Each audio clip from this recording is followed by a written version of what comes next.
Mesdames et messieurs les députés et sénateurs, mes chers collègues, mesdames et messieurs les représentants du corps diplomatique, le moment est solennel, les circonstances inédites. Pour la première fois de notre histoire parlementaire, nous accueillons le président d'un pays en guerre, d'un pays à la capitale assiégée, sur lequel les frappes redoublent d'intensité en ce moment même. Car l'inadmissible est en train de se produire, la guerre en Europe, aux portes de l'Union européenne, la guerre en Ukraine. Votre peuple, Monsieur le Président d'Ukraine, force l'admiration. Alors qu'il est la cible d'une agression que rien ne peut justifier, alors qu'il est la victime d'un appétit de conquête territoriale qui fait voler en éclats toutes les règles de la communauté internationale, alors qu'il est la proie de la folie meurtrière des autorités russes, le peuple ukrainien se bat. Les Ukrainiens, civils et militaires, résistent jusqu'à l'héroïsme pour défendre la souveraineté de leur pays et leur liberté aux yeux de l'Europe et du monde. Je souhaiterais, mes chers collègues parlementaires, avec les membres du Conseil de Paris, que je salue et qui nous écoutent, que nous nous levions et applaudissions afin de rendre hommage au courage du peuple ukrainien et de vous-même, Monsieur le Président.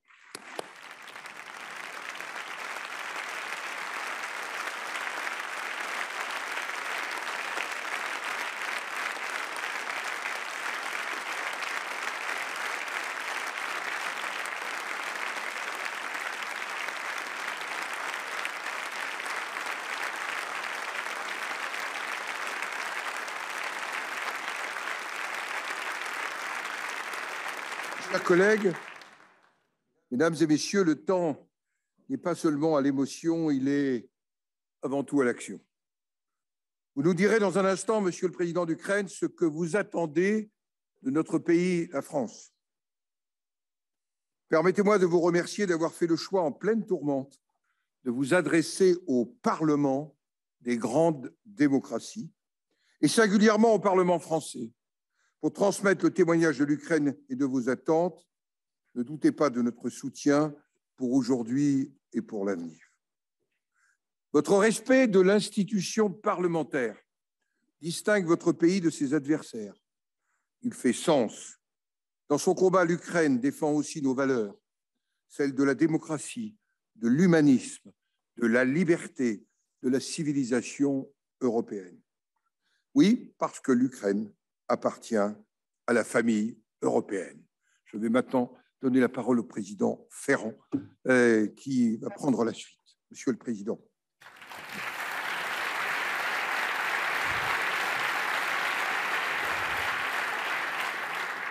Monsieur le Président de l'Ukraine, Monsieur le Président du Sénat, Mesdames et Messieurs les députés et sénateurs, Mesdames et Messieurs les représentants du corps diplomatique, c'est un honneur pour nous de vous accueillir au sein de l'Assemblée nationale. Nous connaissons votre attachement à la France, où vous avez effectué votre premier déplacement officiel à l'étranger après votre élection comme président de l'Ukraine. Vous aviez ainsi engagé dès 2019 un dialogue fructueux avec la France. Je tiens également à saluer la présence parmi nous de l'ambassadeur d'Ukraine en France, M. Vadim Omelchenko.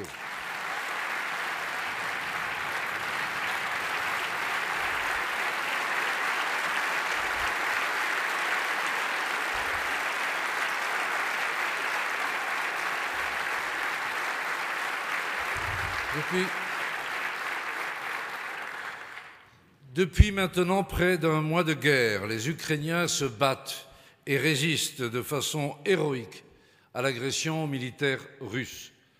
Soyez sûr, Monsieur le Président, de la solidarité et de l'entière mobilisation de la représentation nationale. Nous continuerons de veiller à ce que tout soit mis en œuvre pour vous porter assistance, qu'il s'agisse de l'adoption de mesures restrictives à l'encontre de l'agresseur ou de la fourniture d'un soutien humanitaire aux Ukrainiens comme aux réfugiés.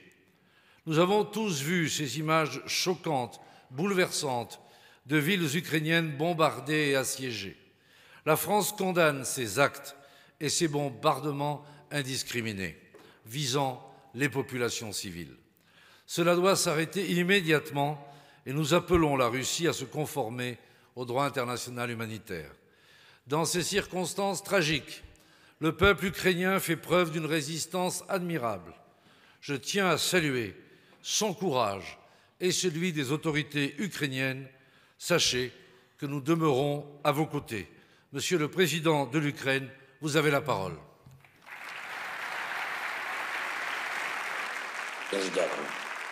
Merci. Merci, c'est un grand honneur pour moi, pour l'Ukraine et pour notre peuple. Mesdames et messieurs les sénateurs, mesdames et messieurs les parlementaires, les élus de Paris, le peuple français, je suis reconnaissant d'avoir l'honneur de m'adresser à vous aujourd'hui. Je suis sûre que vous savez très bien ce qui se passe en Ukraine. Vous savez pourquoi cela se produit et vous savez qui est coupable. Et même ceux qui cachent la tête dans le sable et essaient de trouver de l'argent en Russie. Et je m'adresse à vous, aux gens honnêtes, et rationnels et audacieux. Et je voudrais poser une question. Comment arrêter cette guerre? Comment instaurer la paix en Ukraine? Parce que la plupart des questions et des réponses sont dans vos mains, dans nos mains. Le 9 mars, les bombes aériennes russes ont été lancées sur l'hôpital pour les enfants et une maternité dans notre ville de Mariupol. C'était une ville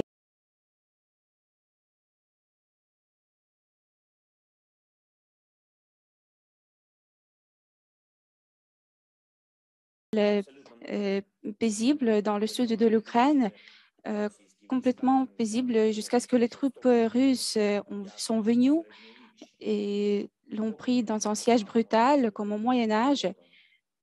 Ils ont commencé à tuer les gens dans cette maternité sur laquelle les Russes ont lancé les bombes. Il y avait des gens, il y avait des femmes qui se préparaient à accoucher et la plupart d'entre eux ont survécu, mais certaines ont été gravement blessées et une femme a dû amputer son pied qui était fracturé. Et une autre femme avait un bassin fracturé et son bébé est mort avant la naissance. La femme, on essayait de sauver la femme. Elle demandait les médecins de laisser mourir, de ne pas l'aider. Elle ne voyait pas de raison pour vivre. Elle est morte. En Ukraine, en Europe, en 2022, quand des centaines de millions de personnes ne peuvent pas penser que le monde pouvait être détruit. Et je vous demande d'observer une minute de silence à l'honneur, à la mémoire des milliers d'Ukrainiens et d'Ukrainiennes qui ont été tués à la suite de l'invasion russe du territoire ukrainien.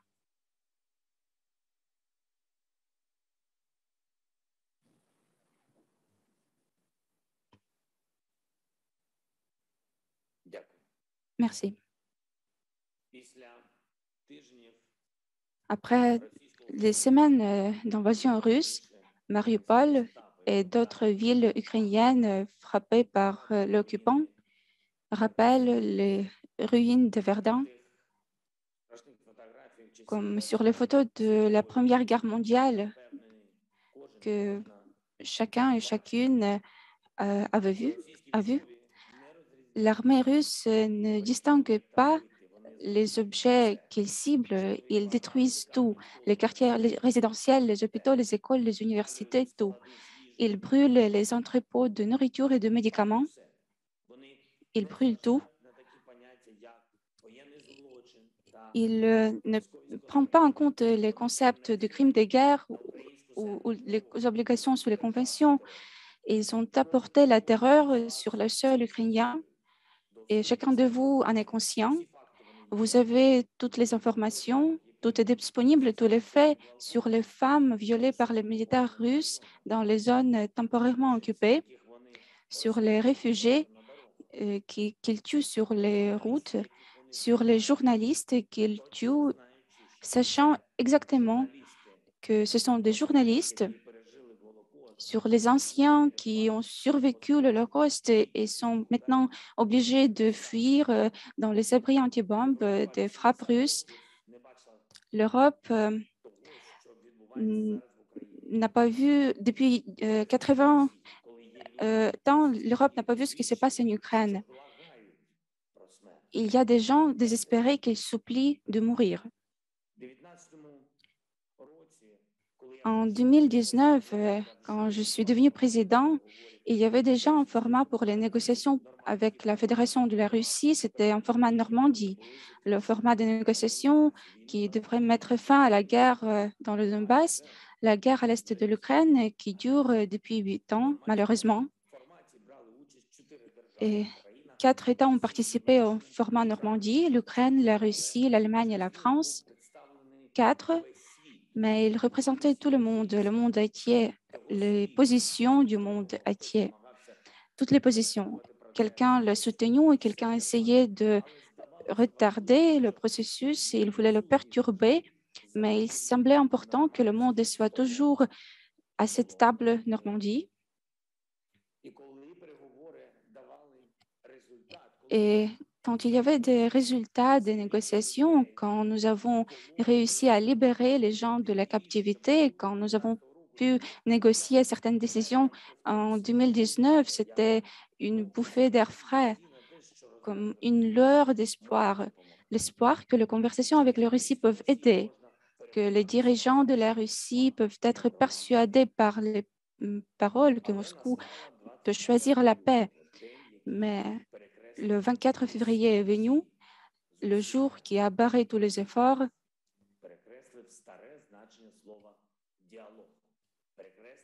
Et même le concept du mot dialogue, il a barré l'expérience européenne des relations avec la Russie et les décennies de l'histoire en Europe. Tout cela a été bombardé par les troupes russes, écrasé par l'artillerie russe et brûlé après les tirs de missiles russes. On n'a pas trouvé de vérité dans les bureaux et on est obligé de chercher la vérité sur le champ de bataille. Alors, qu'est-ce qui nous reste? Nos valeurs, l'unité et la détermination de défendre notre liberté commune pour Paris et pour Kiev, pour Berlin et Varsovie, pour Madrid et Rome, pour Bruxelles et Bratislava. Les bouffées d'air frais ne nous aideront pas. Et nous devons agir ensemble, faire la pression ensemble pour faire la Russie à chercher la paix. Mesdames et messieurs, le peuple français, le 24 février, le peuple ukrainien s'est uni et aujourd'hui, nous n'avons plus ni des représentants de droite, ni des représentants de gauche. Nous ne faisons pas attention à ce qui représente le pouvoir et la coalition et l'opposition. Et on pense de l'instauration de la paix pour protéger notre pays. Nous sommes reconnaissants à la France, que la France nous aide. Nous sommes très reconnaissants pour les efforts du président Macron qui a fait preuve d'un véritable leadership. Nous communiquons constamment avec lui. Nous coordonnons nos pas et les Ukrainiens voient que la France apprécie également la vérité et vous la protégez. Vous savez ce que c'est la liberté, l'égalité, la fraternité. Et chaque parole est importante pour vous. Je le sens et les Ukrainiens le ressentent. Et nous attendons de la France, de votre leadership, que vous puissiez faire en sorte que la Russie cherche la paix pour mettre fin à cette guerre contre la liberté, contre l'égalité, contre la fraternité, contre tout ce qui a rendu l'Europe unie. et libre et diverse. Nous attendons de la France, de votre leadership, la restauration de l'intégrité territoriale de l'Ukraine. On peut le faire ensemble. Et s'il y a ceux qui ont des doutes entre les personnes présentes, alors je peux vous dire que votre peuple est sûr, comme tous les autres peuples de l'Europe. Et pendant la présidence française de l'Union européenne, une décision mûrie sera prise sur l'adhésion de l'Ukraine à l'Union européenne, une décision historique, un moment historique, comme cela a toujours été le cas dans l'histoire du peuple français. Mesdames et messieurs, le peuple français, demain sera un mois que les Ukrainiens se battent pour leur vie et leur liberté, que notre armée s'oppose de manière héroïque aux forces supérieures de la Russie. Nous avons besoin d'aide, encore plus d'aide, plus de soutien pour que la liberté ne perde pas. Elle doit être bien armée. Les chars, les armes anti-chars, les avions de combat, la défense aérienne, vous pouvez nous aider. Nous en avons besoin. Vous pouvez, pour que la liberté ne perde pas, le monde doit la soutenir avec des sanctions contre l'agresseur. Chaque semaine, un nouveau paquet de sanctions. Les entreprises françaises doivent quitter le marché russe. Renault, Auchan, Leroy Merlin et autres, ils doivent cesser d'être les sponsors de la machine de guerre de la Russie.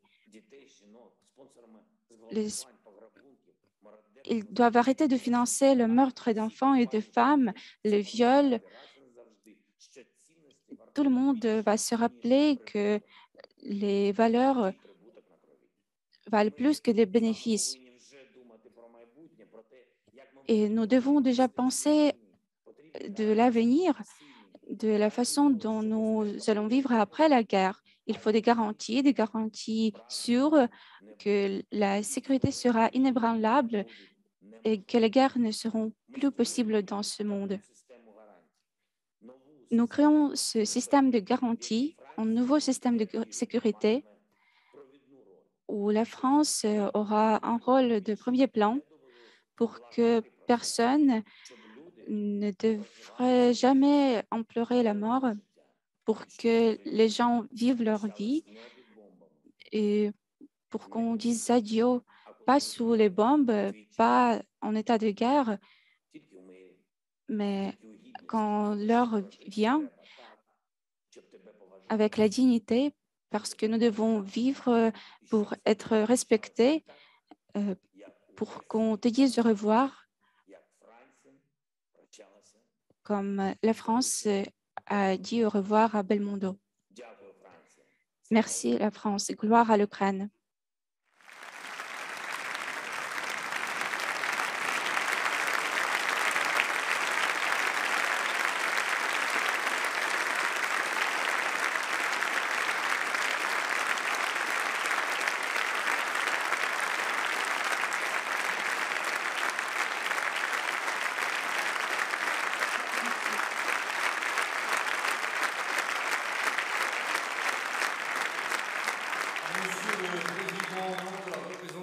Nationale, je vous remercie de vous être adressé aux parlementaires et au peuple français.